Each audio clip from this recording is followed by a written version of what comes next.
Welcome back to Donington Park for the Lotus Cup UK. The safety car's just come in. We're racing once more here, and it's still Rob Fenn in the race with Steve Williams in second, Matt Charrington in third, and only one of Pete Story, Simon Deacon and Mark Gooday in fourth. Such has been the ferocity of their battle as Rob Fenn leads through Redgate and then on through Hollywood and down the Craig curves. Mark Gooday kicking up the dust and into Redgate as Tom Bradshaw makes progress. Martin Corpelston looks on nervously, waiting for his army colleague Jim Cameron to pit in and give him his chance behind the wheel. The pit window has opened and Ken Savage on the first to pit in one of the front runners in the production class.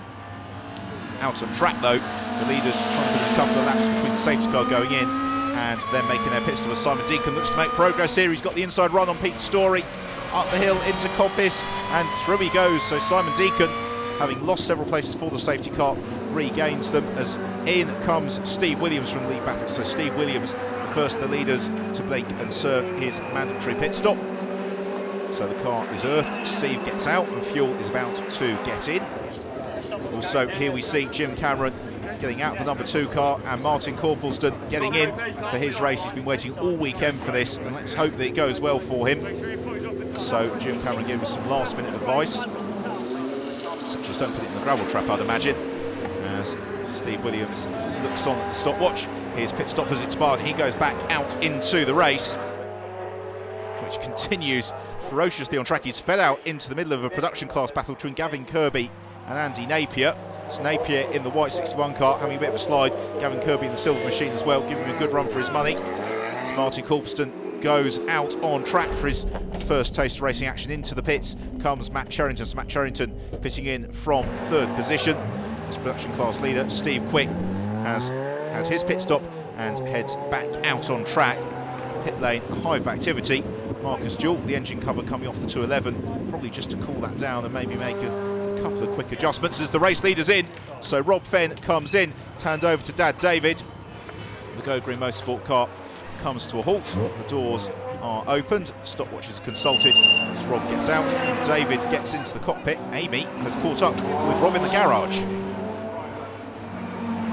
Yeah, good fun. It was interesting trying to pull away a lead from Steve, but we just started to build a bit of a gap, and then Sod's Law was that the old safety car came out, so bit of a spurned opportunity, but hopefully David will do the business in the second stint. That was the first time you've been out first before your dad, isn't it? Yeah, definitely. As I got pole, he gave me the honours to start, so it was over to me to try and make a good. 4, 3, 2, 1. Well, Rob's being very diplomatic because actually Dad David stuck the car on the gravel trap in qualifying this morning, and I think that's probably why Rob insisted on going first. Anyway, David Fenn out on track, and you saw there that he's rejoined behind Steve Williams, so Steve Williams has been able to jump the Fenns through the pit stops. There's the yellow car just flashing through your screen, and Mark Gooday as well is right on their tail, so this is going to be a very close battle through in the closing stages. Of course, Mark Gooday, who's looking to find his way through, he has been on track all race long, whereas David is just getting up to speed. Mark Gooday looks to find his way through. Amy has some more news from down in the pit lane. James, first out, how did you find it? Interesting. It's quite busy out there, to say the least. And it was, but it was really good fun, sort of circulating well with another couple of cars. But a few laps in, I think I had a fairly straightforward choice between rubbing paint with somebody or a bit of gravel. So as you can see behind, I've left a lovely pile of gravel here in the pit lane, which I brought back with me. But got the car back all right. Martin's now out and lapping pretty well. So yeah, it's great. It really has been super this weekend to see the support given to this Army team by the organisers of the Lotus on Track Elise Trophy, and Jim Cameron and Mark Corpelston, together with lots of the soldiers, have been here this weekend, thoroughly enjoying themselves as we go back to this battle between David Fenn and Mark Gooday. David Fenn, when he's up to speed, he certainly was uncompromising there with Mark Gooday, giving him no option to go around the outside, as Ken Savage, having had his pit stop, is at full chat out around the wonderful Donington Park circuit. So we've got Neil Livesey under pressure here into Redgate from Stuart Plotneck. Plotneck looking to the inside, Neil Livesey. Livesey turns across him very late. We could have some contact here. That's going to be very tight, the slightest of touches. And that is something that any Hollywood stunt driver would be proud of. Perfectly synchronised spinning. Olympic sport for 2012, I think.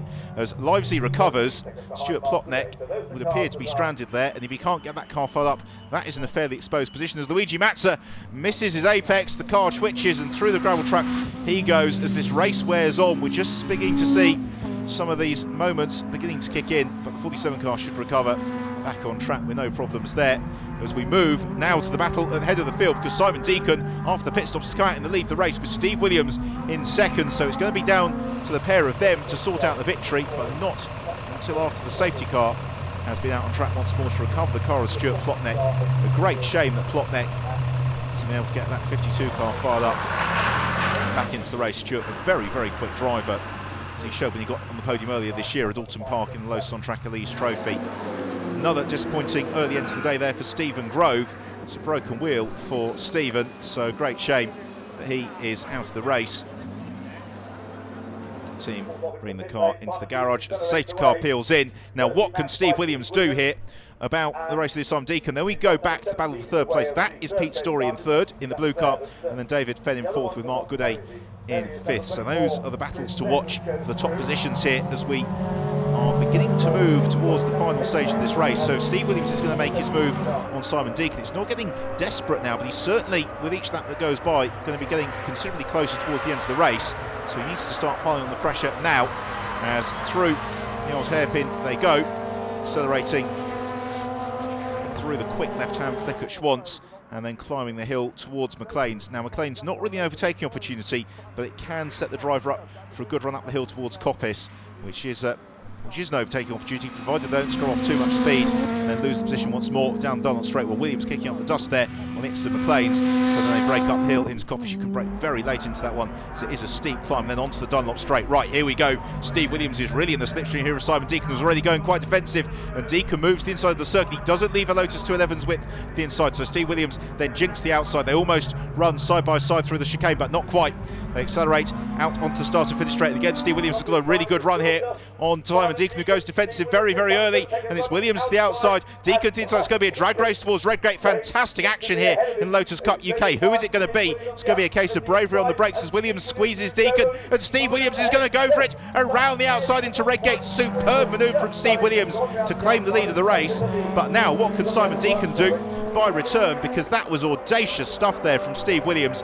Very brave manoeuvre, as he now sets about trying to drive away from Simon Deacon, and in turn Deacon will be just looking to stay in the slipstream of Steve Williams in the yellow car and seeing if he can't find his way back through into the lead of the race. And of course the pair of them, they continue to fight amongst themselves, may bring David Fenn and Pete Story back into it, as Gavin Kirby rejoins the race from a quick trip to the garage, as he comes up just ahead of Vital Chauhorn and Luigi Mazza, who are having a battle slightly lower down the field, and also the production class leader Steve Quick, who is showing very well this afternoon.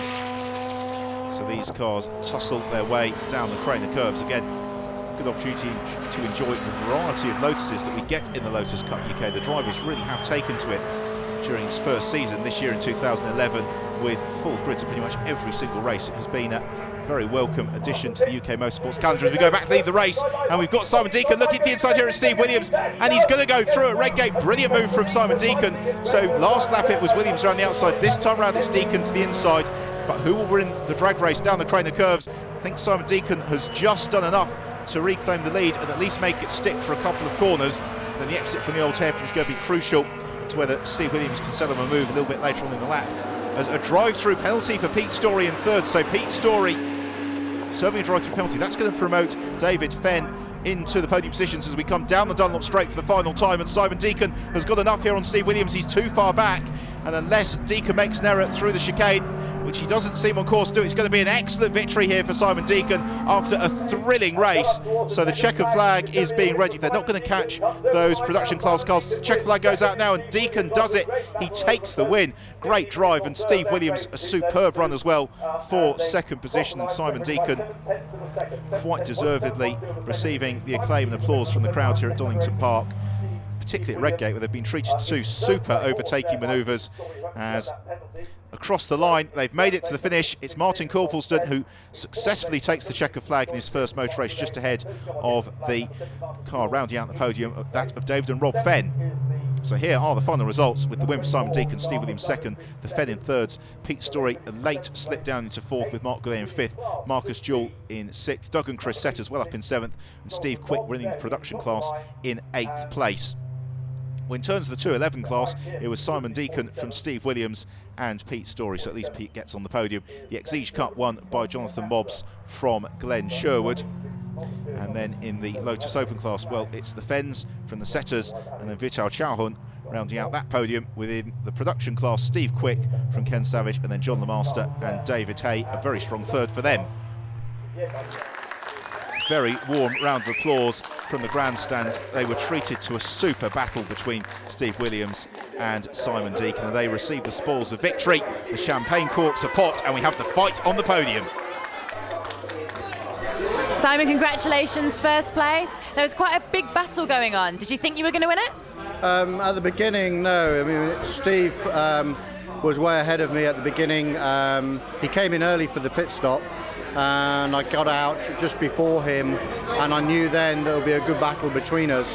But at the beginning of the race, it was very difficult. I had a lot of fuel on board because I don't refuel, and it was a struggle to keep the car on the track, but I got there in the end. Yeah, I had the lead of the race for a short time, but unfortunately lost it. The master plan didn't work. You said to me earlier that you were thinking that the car was going to blow up. How did it last?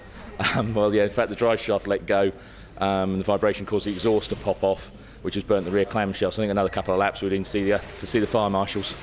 Do you reckon if you had another couple of laps you would have been able to get to first place?